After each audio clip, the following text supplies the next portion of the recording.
예, 방금 소개받은 서울대학교 산업인력개발학 전공의 이찬입니다. 제가 발표한 ASTD 세션보다 더 많이 오신 것 같아요. 귀한 시간 내주셔서 이렇게 와주셔서 감사드리고요. 저희 컨텐츠는 ATD 인터내셔널 컨퍼런스 앤 엑스포의 개요, 그 다음에 기조 강연 3개, 선별된 에듀케이션 세션 이렇게 소개해드리겠습니다. 여기까지가 이제 저희 오늘 목차입니다. American Society for Training and Development라는 ASTD라는 이름으로 쭉 활동을 하다가 작년에 ATD로 바꿨습니다. Association for Talent Development. 아메리칸 소사이어티가 어소시에이션으로 바뀐 측면이 있고 트레이닝 앤 디벨롭먼트가 탤런트 디벨롭먼트로 바뀐 측면이 있습니다. 그러니까 미국에 국한되지 않고 글로벌한 사례를 모아서 HRD에 대한 연구를 하겠다는 취지가 하나 있고요. 트레이닝 앤 디벨롭먼트에서 탤런트 디벨롭먼트로 갔죠. 트레이닝 앤 디벨롭먼트는 로스웰 교수가 얘기하신 6세대 HRD의 맨 첫 세대죠. 예, 첫 세대죠. 트레이닝 앤 디벨롭먼트가 제일 첫 세대입니다.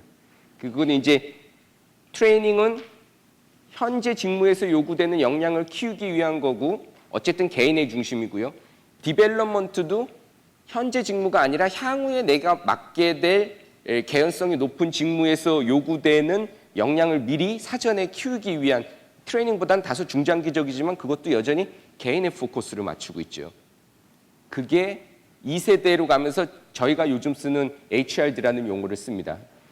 그래서 지난 3년 동안, 금년 빼고 지난 3년 동안 보면 HRD, 조직의 전략적 파트너로서 거듭나라, 거기에 대한 얘기, 이게 이제 HRD가 갖고 있는 그 영역에 대한, 아까 말씀드린 도메인에 대한 이슈가 하나 있습니다. 너무 TD에 묶여 있다.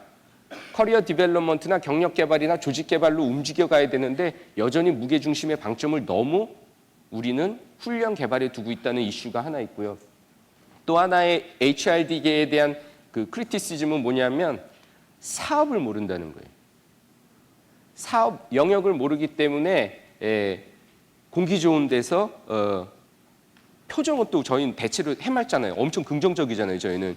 그러니까 이 사업 부문장들이 와서 봤을 때는 바람직한 소리긴 한데 너희가 하는 얘기가 딱히 틀린 얘기는 없는데 너무 우리의 사업 현장과 동떨어져 있는 메시지와 방법들을 통해서 지금 접근을 하고 있다는 거죠. 그래서 이 전략적 파트너가 되기 위한 게 하나의 이슈이고 그러면 창조적인 인재 육성을 위한 전략적 인적 자원 관리로 가야 한다. 창조는 없는 거를 새로 만드는 거니까 전혀 없던 걸 새로 만드는 거니까 그거는 사람의 영역은 아니죠. 그건 신의 영역이죠. 그래서 이제 창의성이라고 저희는 얘기를 하는데요. 저 창의성이 뭐 글로벌 트렌드이기도 하지만 우리나라에서는 훨씬 더 중차대한 문제로 다가오고 있습니다. 첫 번째는 산업 구조적인 문제입니다. HRD가요, 요새 사회적인 화두가 되고 있는 일자리 창출 이슈에서 자유로울 수가 없습니다. 저희도 일부분 거기에 대해서 책임을 지고 있어야 되는데요. 왜 경제가 성장해도 일자리 창출이 되지 않는가? 산업 구조적이고 직무 속성, 일의 속성이 변화되는 데 따른 추세를 저희가 팔로우하지 못한 측면들이 있습니다. 왜요? 예전에 기계화되면서 자동화되면서 생산직 일자리가 대량으로 줄었죠. 지금은 생산직뿐만 아니라 사무직도 어때요? 루틴한 반복적인 단순 사무 업무를 하시는 분들의 일자리는 프로그램이 개발될수록 점점 줄어들고 있어요. 그러면 우리는 사람이 인간으로서 고유하게 갖출 수 있는 역량을 더 확장시켜주고 개발시켜줘야 되는데요. 그게 뭐예요? 그게 창의성이라는 거죠. 그게 창의성이. 안드리아 정 이분이 이 커리어 디벨롭먼트에 대해서 말씀을 해주셨어요.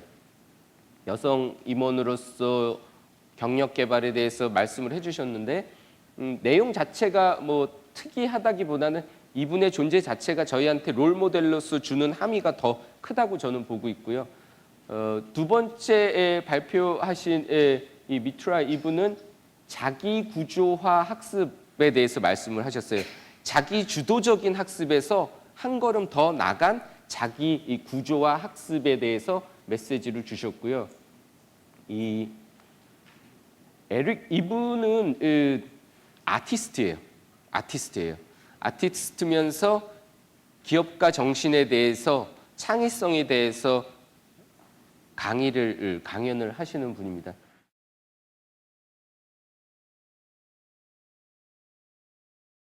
여성 리더십, 경력 전환에 대해서 앤드리아 정이 말씀을 해주신 케이스입니다. 이분은 월스트리트 저널이 지정한 세계 50대 여성 기업인에도 들어가셨어요. 그리고 다양한 기업에서 이사, 임원들을 역임하면서 본인의 경력을 개발해 오신 분입니다. 책도 몇 권 이렇게 쓰셨고 여성들의 경력 개발에 대해서 말씀을 많이 주셨어요. 본인이 G에서부터 시작해서 임원 생활을 애플에 걸쳐서 에이본, 지금 은행에 이르기까지 어떻게 경력들을 옮겨왔는지, 그리고 각 회사의 전략들을 소개하면서 본인이 꾸려온 커리어 디벨롭먼트에 대해서 소개를 해주셨는데, 이 회사 전략 자체가 혹은 상품 판매 전략이 저희한테 주는 시사점보다 이 개인이 걸어온 경력 개발에 대한 시사점이 저희한테는 더 상징성이 있다고 봅니다.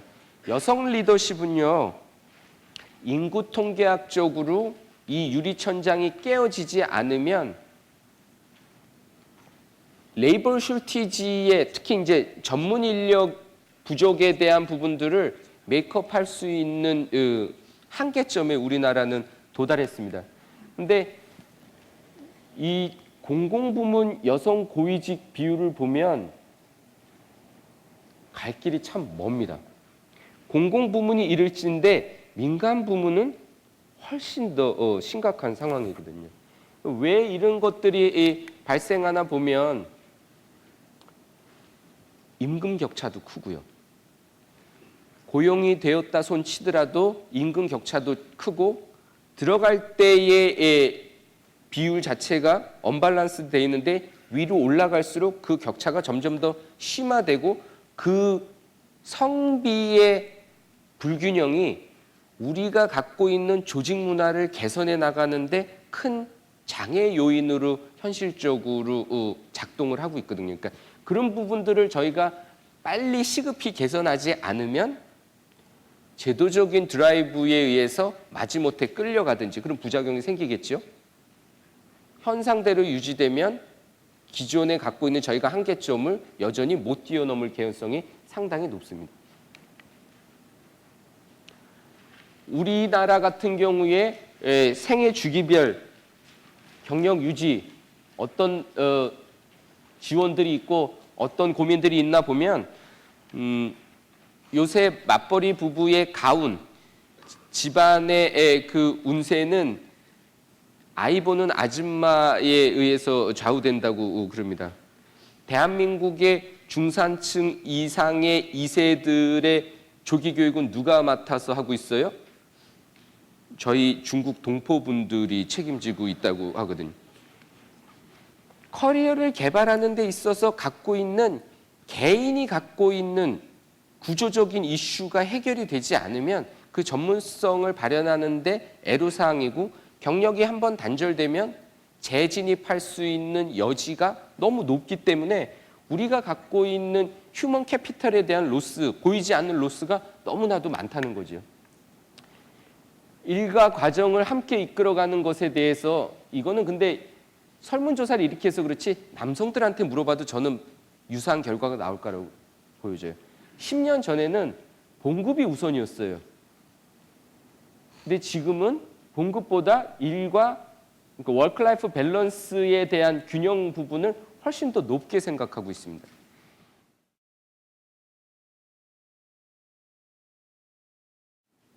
두 번째 이튿날 있었던 기조 강연이 아까 말씀드린 자기 구조화 학습 환경인데요. 이분은 교육공학을 전공하신 대학 교수님이세요.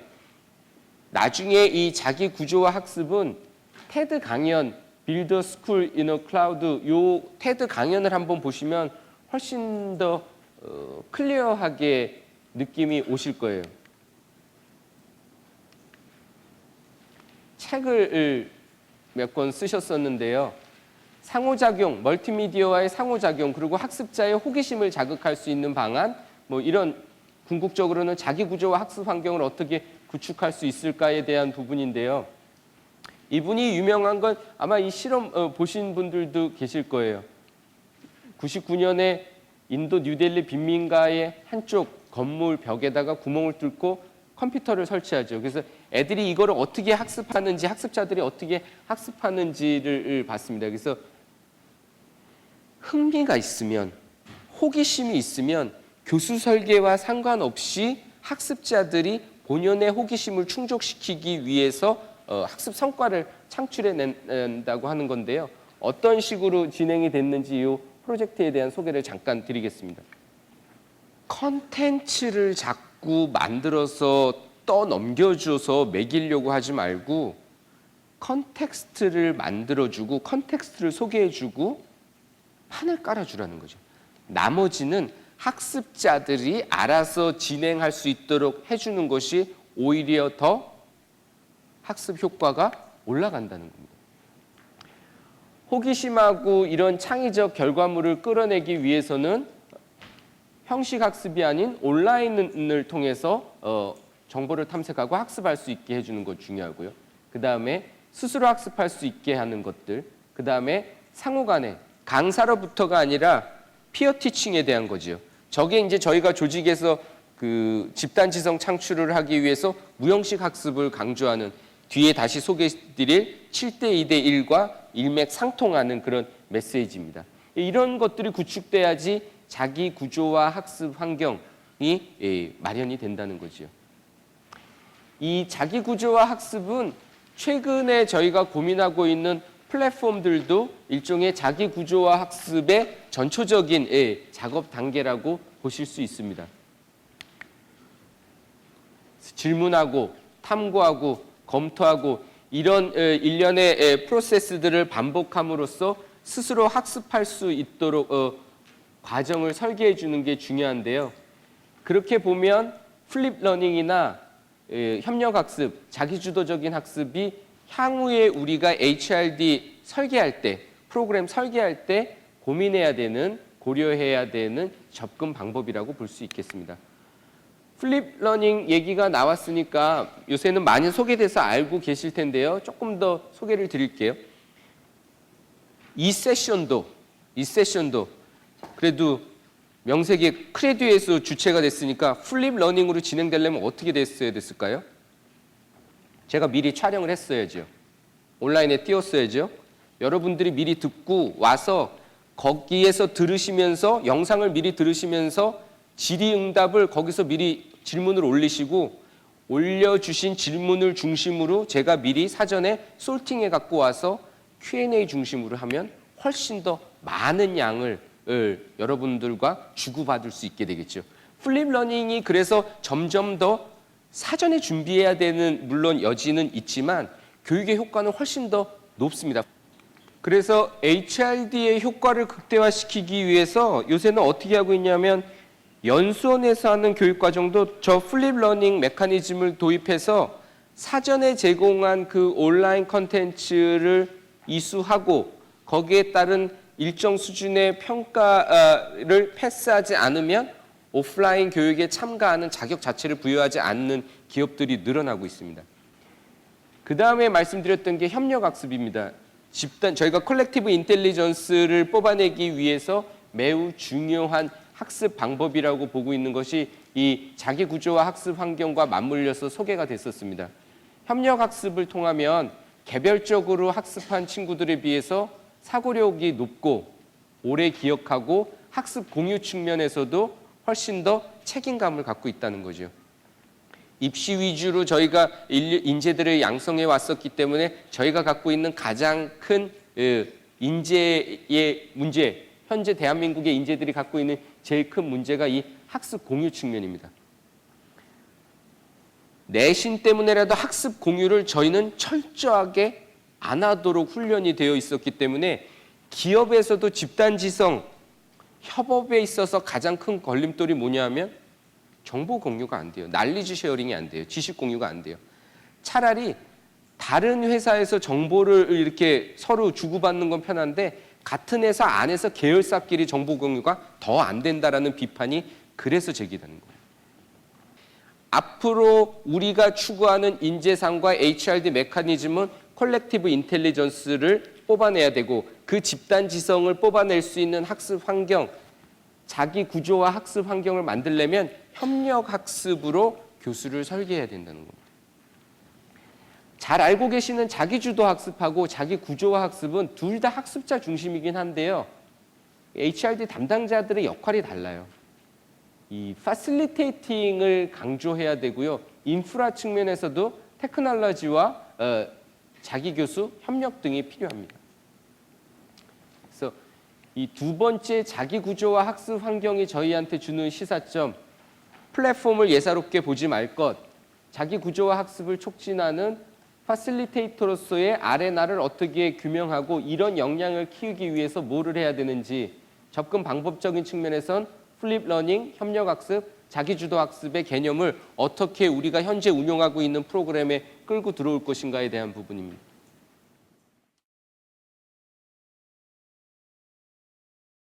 세 번째 기조 강의는 이제 저희의 수건입니다. 수건. 창의성에 대한 부분입니다. 창의성에 대한 부분은 이 아티스트, 그래피티 아티스트이기도 하고 페인터이기도 하고 뭐 연설가, 기업가이기도 한데요. 이분도 테디에서 강연을 하셨더라고요. 제가 보여드릴 동영상 이 10,000평방피트의 모나리자를 만들고 테디에서 연설을 하신 분인데 교재는 저서는 Unthink, Unchain 뭐 이런 것들을 하셨어요. 창의성과 혁신에 이게 예술가한테만 발현되느냐? 결론부터 얘기하면 그렇지 않다. 누구나 예술가가 될 수 있다. 어디서나 발현될 수 있고 우리의 한계를 극복한 창의성을 발현해야 하는데 저분이 주는 메시지는 이 Unthink의 영역을 어떻게 하면 저희가 활용할 수 있을까에 대한 부분이에요. 창의성이 발현되지 않으면 현재 수준에서 우리가 잡고 있는 한계적인, 제한적인 목표밖에 달성할 수 없는데 이 창의성을 발현을 통해서 포텐셜한 부분까지 우리가 커버할 수 있게끔 하려면 어떻게 해야 되는지 Unthink를 할 수 있는, 활용할 수 있는 방안을 강조를 했습니다. 앞으로 이 혁신적인 리더십, 이런 창의성에 대한 숙제 HRD 부분에서는 훨씬 더 커질 텐데요. 산업 구조적인 트렌드적인 측면에서의 창의성에 대한 요구 하나 있고요. 또 하나는 뭐냐면 작금의 학교 교육 시스템은 예전보다 여러분들이 학교 다녔을 때보다 학업의 강도는 훨씬 더 낮아져 있어요. 열심히 하고 있는 건 알겠는데 학업 자체의 강도는 낮아져 있다고요. 그래서 인력들이 갖고 있는 스펙이 좋다고 해서 일을 잘하는 건 아니잖아요. 진짜 선수를 골라내려고 보면 예전보다 못해졌다는 피드백이 훨씬 채용팀에서 많이 들어오고 있거든요. 어떻게 해야 되느냐? 기업 교육에서 떠맡게 될 개연성이 대단히 높습니다. 그리고 갖고 있는 컨텐츠가 중요하지 않다고 그랬죠. 컨텐츠의 종류나 양이 중요하지 않아요. 왜냐하면 정보에 액세스되는 그 액세시빌리티가 일부 제한적일 때는 내 머릿속에 많이 담고 있는 게 중요하니까 많이 외우고 있는 놈이 인재였는데 지금은 내 박사한테 물어보면 네이버에 키워드 치면 다 뜨잖아요. 그러면 앞으로 중요한 건 뭐예요? 알고 있는 지식을 솔팅하고 나아가서는 그 지식 자체도 어차피 라이프 사이클이 짧아요. 오래 못 쓸 지식들이라고요. 금방 바뀌기 때문에. 우리가 키워야 되는 인재는 창의성을 기반으로 해서 러닝 어질리티를 키워야지 그게 인재거든요. 러닝 어질리티는 우리말로 굳이 번역을 하면 학습 민첩성에 가까울 거예요. 배울 줄 아는 능력인 거죠. 학습력 자체를 HRD에서 키워줘야 되는데 그러려면 현재 갖고 있는 그 앞으로 양산되는 학교에서 현재 교육 체계에서 양산되는 학업 강도는 낮고 정서적 연결성은 오히려 더 떨어져 있어요. 왜냐하면 휴대폰 속에 살고 있기 때문에 정서적 연결성에 대한 부분은 점점 떨어지고 있어요. 요새 커버해야 되는 영역들이 훨씬 더 많아져요. 우리나라 굴지의 대기업에서 오죽하면 올해의 우리 그룹의 HRD 화두는 인성교육이다라고 잡을까요? 본연의 모습으로 돌아가지 않으면 직무교육은 그 뒷단의 내용이기 때문에 그런 창의성을 그래서 더 강조하게 되는 겁니다. 그래서 조직 구성원들한테 어떻게 창의성과 혁신을 촉진할 수 있을까? 예술적인 관점에서 그리고 조직적인 관점에서 두 가지 측면으로 나눠서 이렇게 소개를 하셨습니다. 운의 활성화에 대한 부분입니다. 저희가 기존에 봤던 인재들은 대부분 좌뇌였죠. 근데 운의 운동을 활성화시켜서 운의만을 쓰라는 게 아니라 결국은 양쪽 뇌를 동시에 활용할 수 있게 하라는 거고, 그래서 다니엘 핑크가 몇 년 전에 ATD에서 기조 강연 때 강조했던 역량이 디자인입니다. 디자인. 이분도 예술가긴 하지만 디자인이요, 좌뇌와 우뇌를 동시에 활용하는 가장 효과적인 리터러시라고 그러거든요. 저희는 지금 뭐 입사할 때 영어 시험 보고 있지만 조만간 가까운 미래에 영어 시험 보듯이 디자인 리터러시를 시험 보고 들어갈 가능성이 높다라고 얘기를 했습니다. 그래서 디자인에 대한 부분들 얘기하고 운에 활성화하기 위한 가장 좋은 방법들이라고 합니다. 두려움에 대한 관리 어떻게 할 것인가, 리스크 테이킹을 어떻게 할 것인가에 대한 부분들도 저희가 커버해야 되는 이슈 중에 하나이고요. 그다음에 올바른 기업 문화를 만들기 위해서 아까 말씀드린 것처럼 이런 인터벤션들이 개별 인터벤션이 들어가려면 조직 문화 등이 함께 움직여주기 시작해야 된다. 단기적으로 될 수 있는 게 아니고 중장기적인 측면에서 지원을 해야 되는 부분들이 있습니다. 그러기 위해서 조직의 비전을 잡고 추구해야 되는 부분들이 있고요. 이런 창의성을 가진 조직 사례, 요새 많이 소개되고 있는, 최근에 많이 소개되고 있는 게 이제 자포스가 그런 데서 소개되고 있죠. 아예 중간 매니저가 없는 조직을 만들겠다. 홀라크라스 조직을 만들겠다는 겁니다. 그래서 수직적인 하이라키 구조를 아예 없애고 직원들의 자율성을 보장하면서 협력하는 새로운 조직 구조 형태를 만든다고 하는데요. 또 하나의 창의적인 기업이면서 콜렉티브 인텔리전스, 집단지성을 가장 활성화하는 회사 중에 하나, 그러면서 수평적 조직 문화를 구축한 데가 고앤어소시에이트거든요. 고앤어소시에이트. 고어텍스 만드는 회사예요. 혹시 회사 이름 못 들어보시는 분은 고어텍스는 다 아시죠? 예. 그 회사 가셔도 수평적인 조직 문화고요. 명함에 그래서 아예 타이틀이 없어요. 부서나 타이틀이 없고 이름하고 컨택트 인포메이션만 있어요. 아니, 부서도 없으면 어떻게 팀을 짜서 일할까요? 프로젝트 베이스로 조직을, 인력을 운영하는데요. 같이 일하고 싶은 사람을 프로젝트 떨어질 때마다 TFT를 꾸릴 때 써내게 해요. 정말 자율적인 조직이죠. 수평적인 조직이죠. 야, 그렇게 해도 회사가 돌아갈까?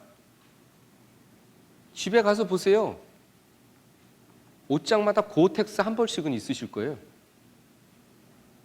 어떻게 저게 가능할까? 성과 관리로 박사학위를 딴 제가 무색할 정도로 정말 심플하고 확실한 성과 관리 체제가 있어요. 기준이 뭐냐면 그렇게 프로젝트 TFT 꾸릴 때 원하는 사람, 같이 일하고 싶은 사람을 써나게 하고 그 인원으로 팀을 꾸려주되 조건이 하나 있어요.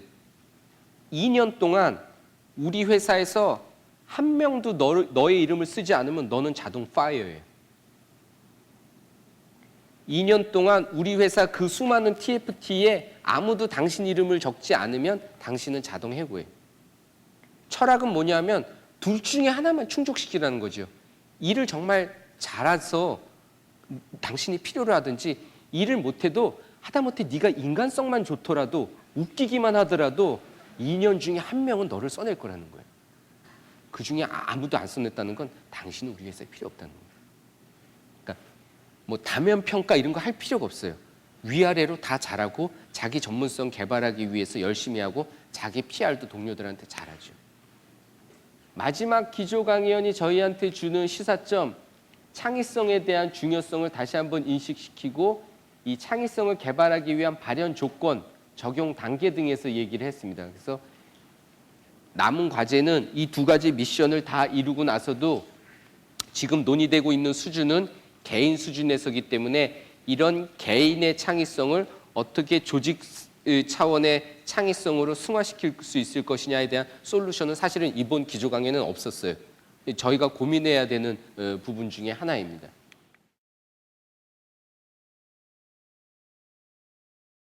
또 하나는 제가 현대자동차랑 발표한 케이스인데요. 이거는 한국 케이스는 아니고요. 우리나라 회사에서 중국 법인의 해외 법인의 중국 법인의 리더십 개발을 어떻게 했는지인데 프로그램 자체보다 뭐가 저는 소개하는 포인트였냐면 조직의 HRD 성숙도를 진단하는 체계를 거쳐서 리더십 개발 프로그램을 만들었습니다. 이거는 뭐냐면 HRD가 조직의 건강을 관리한다는 측면에서 만약에 보시면 저희는 배가 아프면 약국에 가서 뭐 머리가 아프면 약국에 가서 두통약 받고 뭐 복통약 받고 그러시는데 그게 아니라 전체적으로 종합 검진을 하면 내가 근육량을 늘려야 되는지 뭐 지금 콜레스테롤 수치가 높은지 그 전반적인 건강 상태를 진단해서 처방을 내리잖아요. HRD도 저희 엄청나게 HRD 지금 다른 분야에 비해서 트렌디하죠. 이 지금 바쁘게 우리가 트렌드를 쫓아가는 게 맞게 쫓아가고 있는지 필요한 건지 사실 정확한 확신도 없어요. 왜냐하면 저희는 저희의 그런 HRD 머추리티 레벨을 진단받아 본 적이 별로 없기 때문이죠. 종합검진과 같은 HRD의 종합검진 시스템을 거쳐서 필요한 게 역량 개발이면 교육훈련으로 풀지만 역량 외적인 거면 다른 인터벤션을 트레이닝 외에 다른 인터벤션을 접목시켜야 되죠. 그런 측면에서 소개를 했던 프로그램입니다. 70, 20, 10이 뭐를 의미하죠?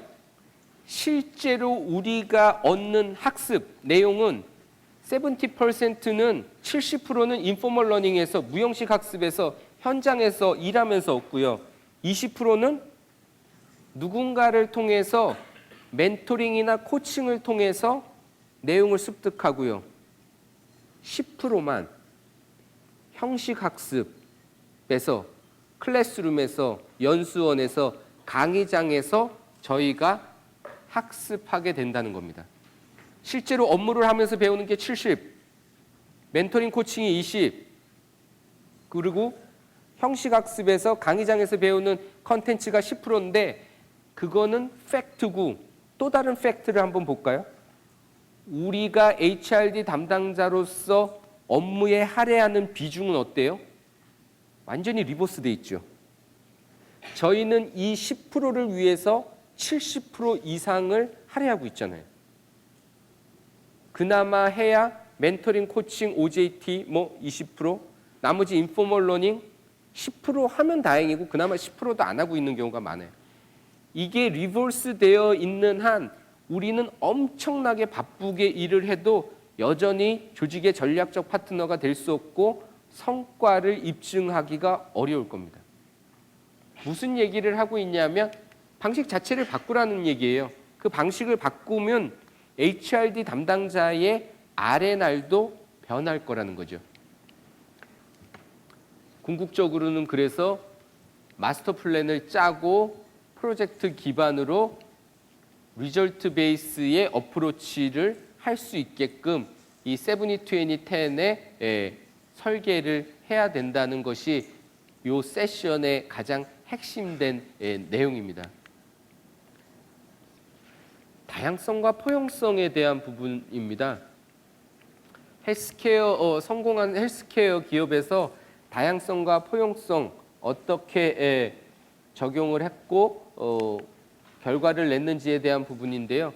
제가 이거를 소개드리는 이유는 우리 사회가 갖고 있는 조직뿐만 아니라 전체적인 사회 전반에 걸쳐서 갖고 있는 이슈 중에 하나가 저희가 다양성과 포용성이 여느 기업이나 사회에 비해서 상대적으로 취약합니다.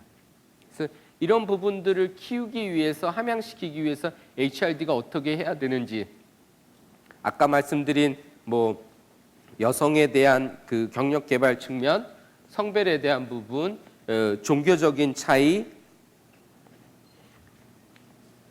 점점 외국 인력 늘어나고 있는데 국적에 대한 거, 나이에 대한 거, 저런 연공 서열에 대한 부분들이 해결 안 되니까 임금 피크제도 점점 벼랑 끝으로 지금 논의가 가고 있는 그런 부분들이 있습니다. 문화적 역량, 포용성을 지니기 위한 필수적인 요소가 여기에 나와 있는 건데 이거는 하나의 역량 요소로 보실 수 있어요. 다양성과 포용성을 함양시키기 위한 HRD 프로그램을 만든다고 개발한다고 가정하면 각각이 모듈이 될 수 있는 측면이 있습니다. 활용적인 측면에서는 뭐 생산성, 성장, 사람 여러 가지 면에서 같이 저희가 통합을 위한 다양성과 포용성은 여기가 헬스케어이기 때문에 환자, 고객, 시장의 다양성들을 어떻게 하면 활용할 수 있을까, 리더십 파이프라인 측면에서 어떻게 구축할 수 있을까에 대한 부분들이 논의가 됐었습니다. 궁극적으로 저희가 추구하는 조직 문화를 봤을 때, 사회의 지향성을 봤을 때 HRD에서 커버해 줘야 된다는 프로그램이었고요. IBM은 빅데이터를 HR 분야에서 어떻게 활용했는지를 실제 사례를 보여준 케이스이기 때문에 요새 빅데이터 활용해서 HR 부분 어떻게 적용해야 되는지 문의가 점점 늘고 있는데 그런 사례라고 하나 보실 수가 있겠습니다. 빅데이터 측면에서 HRD를 고려하면 뭐 크레디와 같은 기업 교육을 관장하는 기업들의 미래의 브로셔는 어떻게 될까요? 지금은 HRD 프로그램 상품들이 리스트업 돼 있잖아요. 앞으로는 이 프로그램을 이수한 교육 참가자들을 기반으로 해서 우리 교육 프로그램을 들으면 내가 당신의 기업에 제공해 줄 수 있는 빅데이터 카테고리가 이런 것들이 될 것이라는 것이 오히려 셀링 포인트가 되겠죠. 담당자 입장에서 생각을 해보시면, 경영자 입장에서 생각을 해보시면 어느 쪽에 훨씬 더 뭐를 가르치는지가 그들의 관심사가 아니거든요. 그 교육 과정을 이수하고 나서 우리한테 줄 수 있는 정보가 무엇인지가 훨씬 더 중요한 포인트이기 때문에 빅데이터에 대한 부분들은 꾸준히 관심을 갖고 이런 사례들을 모아보실 필요가 있습니다. HRD 하시는 분들한테 제가 주문 드리는 것 세 가지 측면에서 우리들의 접근 방법을 좀 고민하십사 하는 ABC를 항상 말씀을 드리거든요. A는 아카데미한 부분, 대학원에서 공부를 하시라는 말씀이 아니라 이런 컨퍼런스나 세미나나 기본적인 이론 프레임은 알고 있어야지 저희가 트렌드에 너무 휘둘리지 않고 무게중심을 갖고 제대로 갈 수 있습니다. 그래서 ABC 중에 A는 아카데미, B는 비즈니스입니다. 현업 실무를 하셔야 돼. 그게 현장에서 HRD를 하셔도 좋고 사업 부문으로 가셔도 저는 좋다고 생각을 합니다. 사업 현장을 아셔야지 사업하고 커뮤니케이션 되고 사업에서 필요로 한 인력을 육성할 수 있기 때문에 두 번째 B는 비즈니스, 사업 현장에 대한 부분이고 C는 내가 컨설팅 펌에 있든 아니든 컨설턴트로서의 관점을 가지실 수 있어야 돼요. 조직 안에 HR 담당자시면 인터널 컨설턴트로서의 관점을 가지실 수 있어야 됩니다. 그래서 객관적으로 다양한 사례들을 많이 접해서 우리 조직에 최적화된 솔루션을 제공해 줄 수 있는 컨설팅 기능을 내가 보유하고 있어야 됩니다. 그런 ABC를 갖출 수 있도록 ATD 사례를 보실 때도 이론적으로 배우실 수 있는 부분, 현업적으로 비즈니스적인 차원에서 우리 인더스트리에 걸맞는 게 뭐가 있는지 보시고, 그다음에 컨설팅 기능으로 내가 접근했을 때 어떤 배울 점들이 있는지를 보시면 아마 케이스를 접하시면서 현업 적용도를 극대화시키실 수 있을 거라고 생각이 듭니다.